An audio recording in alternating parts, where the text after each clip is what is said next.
Thank you. So, group number A, our question was, how does science advice work via scientific advisors in ministries? And the main focus was on a practical level, what the scientific advisor should do so that their work is better. And so we put down quite many points, but I will not read them all because there are too many of them. And we also try to prioritize, so I read 5 most important advice. First, well, it's not very well structured, it's just how it came, so the wording is probably a little bit clumsy. First, and the most important thing is cooperation, networking. Scientists should talk to scientific advisor and vice versa. Build network of people, and private level communication works the best. Use work already done and take different opinions from different scientists. Ministry should find the best scientists to whom build contacts. Use wider advice groups than one university only. Scientific advisors should give feedback to scientists about what happened to the advice that scientist has given, so that he also knows or she knows what's happening. And both sides have to share their plans, programs, and future priorities, and also create a network of scientific advisors in different countries. This is for future. Second is problem of language. Scientific advisors should translate scientific language into policy language.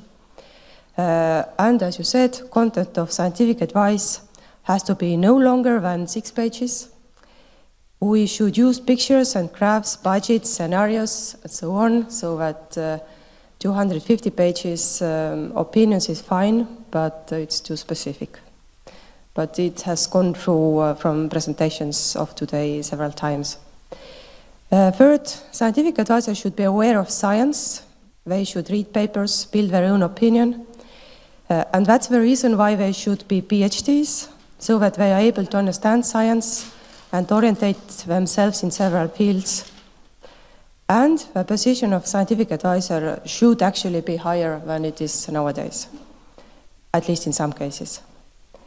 Not the last one, but the fourth one is use mass media, better use of mass media.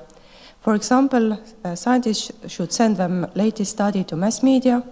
Media asks how to solve a problem, and the question goes into ministry in a very simplific way. And use different existing bodies like Research and Development Council and their advisory committees. They might help to bring the message into ministries. So these were the first 5 pieces of advice. Thank you.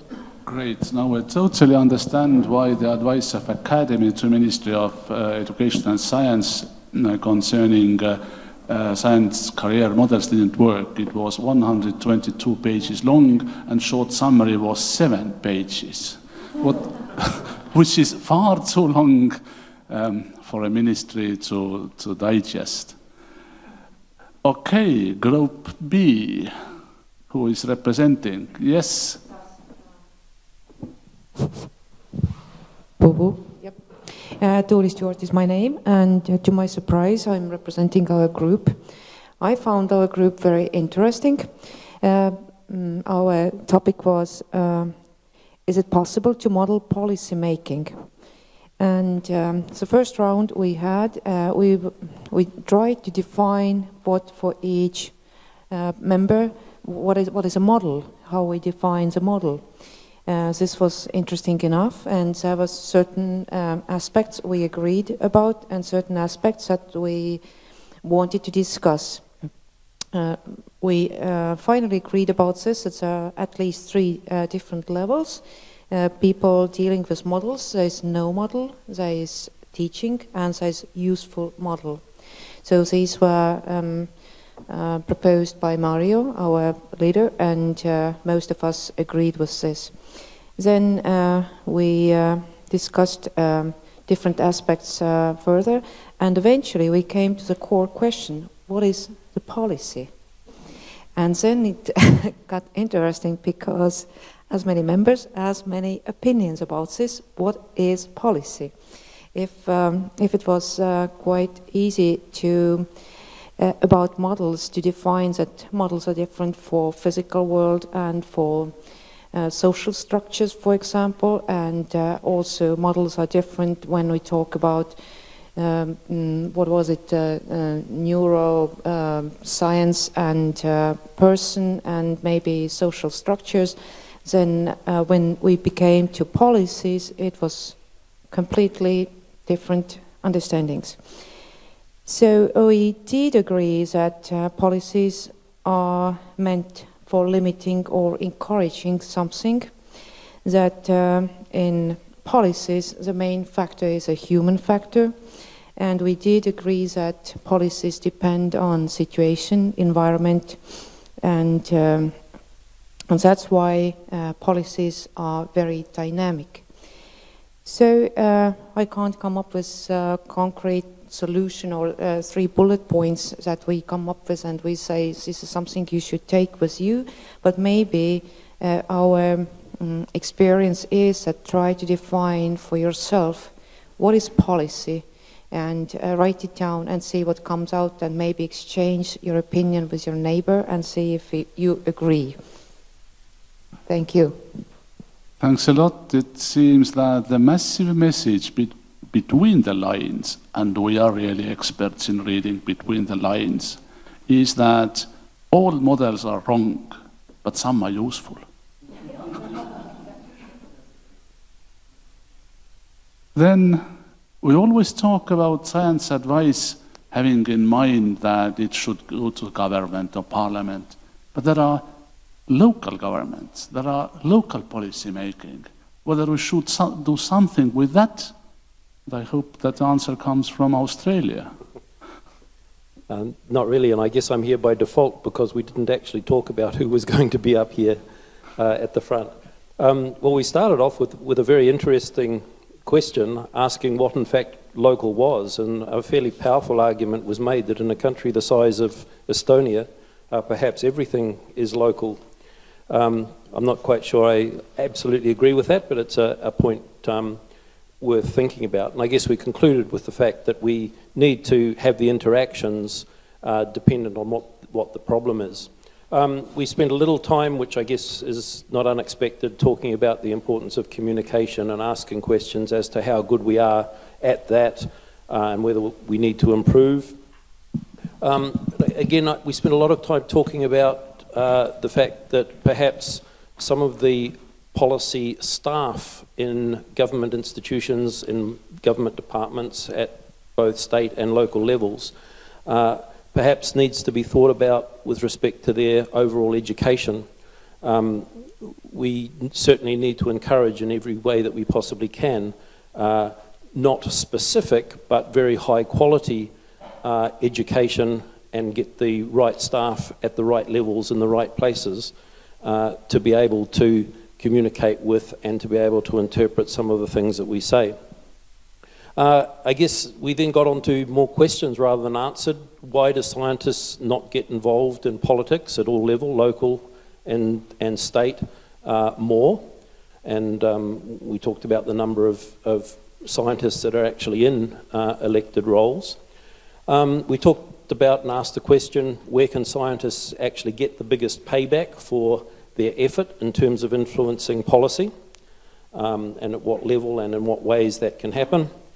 A very good point was made that perhaps some of the best ways of influencing was to create a civil society that has very complex connections, so that politicians know everybody, know people at all sorts of positions within society, so that information can be exchanged. Certainly a point that resonated with me is that there is not a lot of movement between science and policy jobs. And if a scientist moves into policy as a career move, there is no easy way back into science. And perhaps we need to think a little bit more about encouraging those movements between the two environments.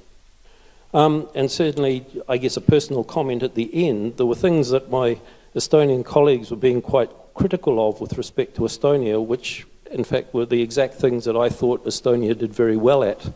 And an example that I've certainly noticed since I've been living here is the quality and quantity of good quality scientific information that is available for sale on the supermarket bookshelves.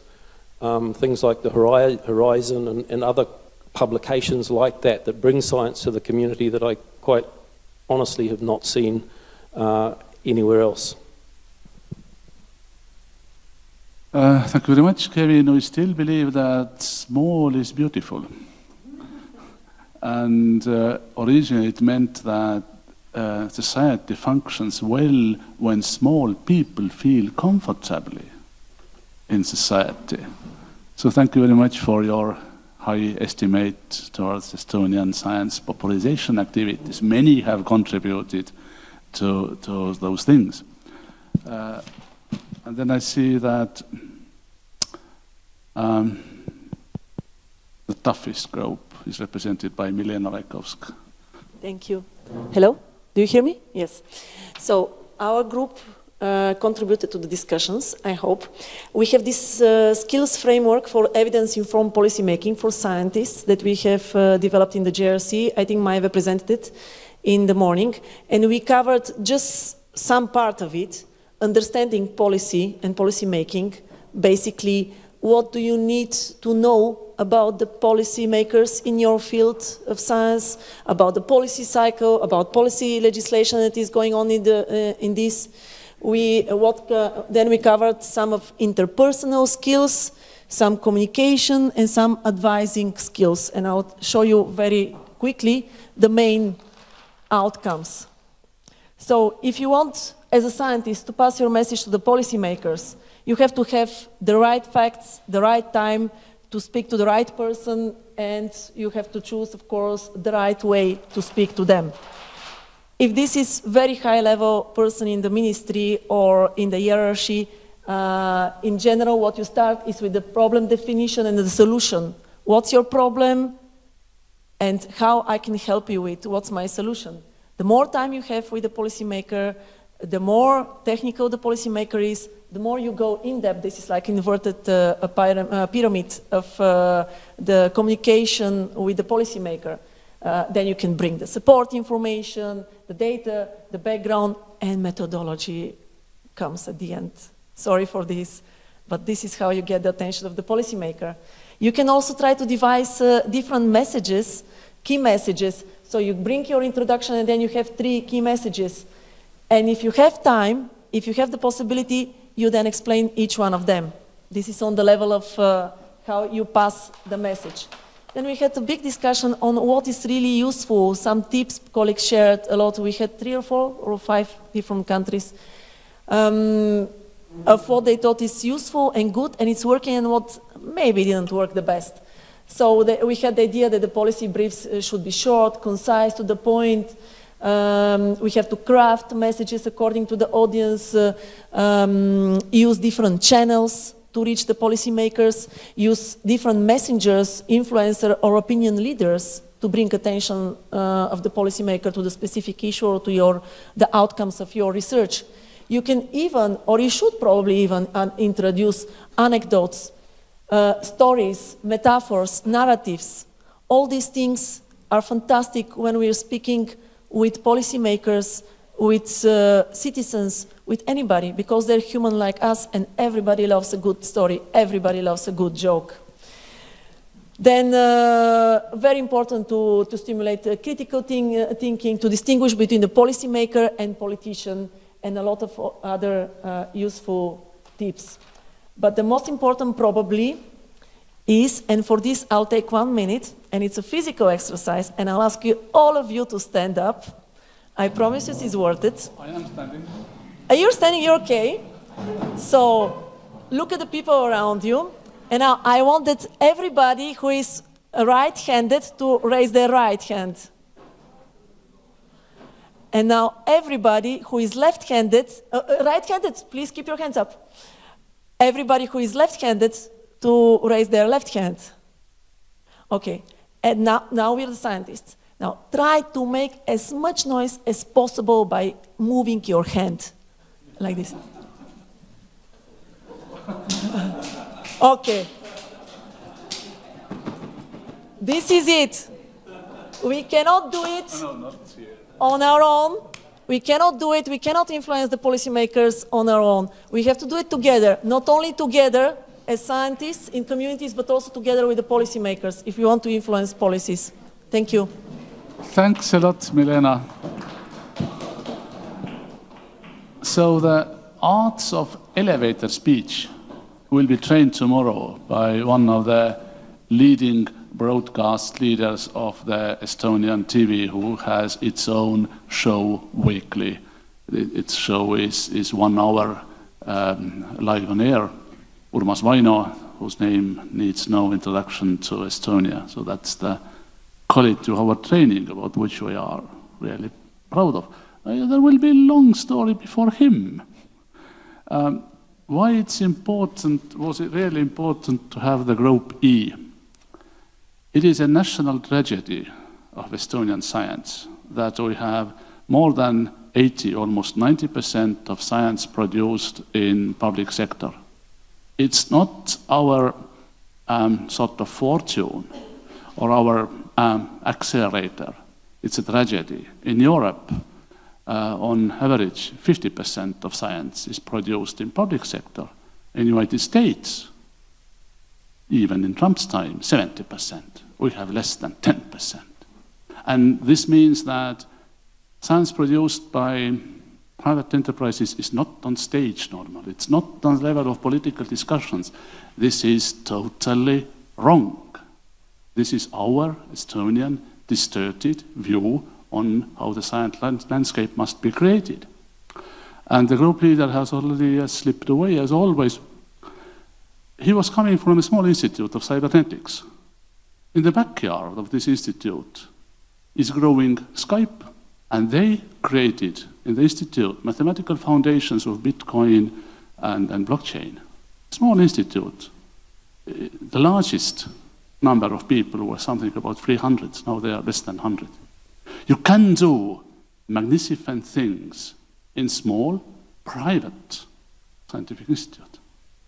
So that was the long introduction, but now the point you have reached. So, hello from my side as well. My name is Silva Lätt.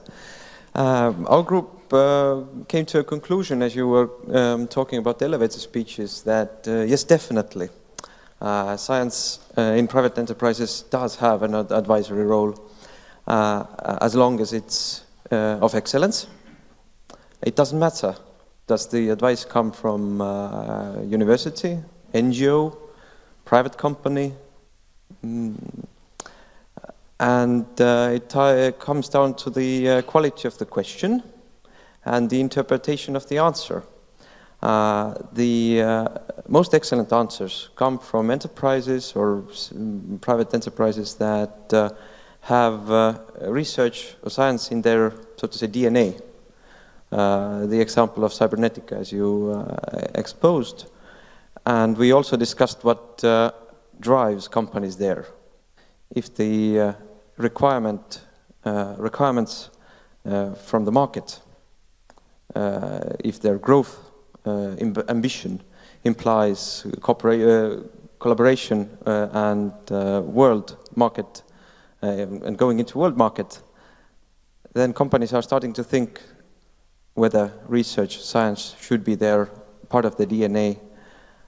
Then they will have incentives to establish an R&D department, publish their results, and out of this kind of growth, advice usually, or in the best case, grows into symbiotic relationship with the person asking. So it's more than just advice, it's a partnership. It can last long, it is definitely mutually beneficial, as long the state aid rules and things like that are honored. It can be public as well. So our answer is yes, definitely. Thank you for this answer. And just to maybe fill the last 6 minutes of our time schedule here and to stand so to say, as an obstacle between you and the dinner. The blockchain technology has been really widely known today by many cryptocurrencies, but it actually has two things which will inevitably change the society and I think also culture and that civilization in a very distant future. One thing is that you don't need a commonly trusted body like a bank or a notarius or I don't know, high-level government officer. The secrets are in the file. This means bad times for many if the blockchain technology will be really implemented, and it would mean a complete shift or I don't know, rebuilding of how many things work. The other thing is worse, and I can only say that because there are no active politicians in the room. Otherwise, I would have been finished already. It is impossible to modify the records which are in the blockchain file. It is technically possible using quantum computers, but it's so expensive that you need the entire world's computing power now to crack a file which is in blockchain technology. Which means that also any changes in the file at their time instant when they are made will be visible immediately and cannot undone. Which means we are entering in a completely different world where at least in some aspects you can't lie about your past. And now let's think about an experiment which you should never do without being really confined that you need it. Tell about this feature to a policymaker, that you can't lie about your past in the future, and see what kind of reaction you will have. I have made several tests, and the reaction time is not years like in Academy, it's milliseconds. And the typical reaction is that you are talking nonsense. It will never be accepted. We shall never accept it. The question is, who is this we?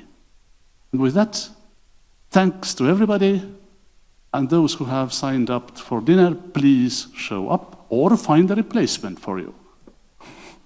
And tomorrow there will be a fascinating day of hands-on, mouth-on training. Thank you very much.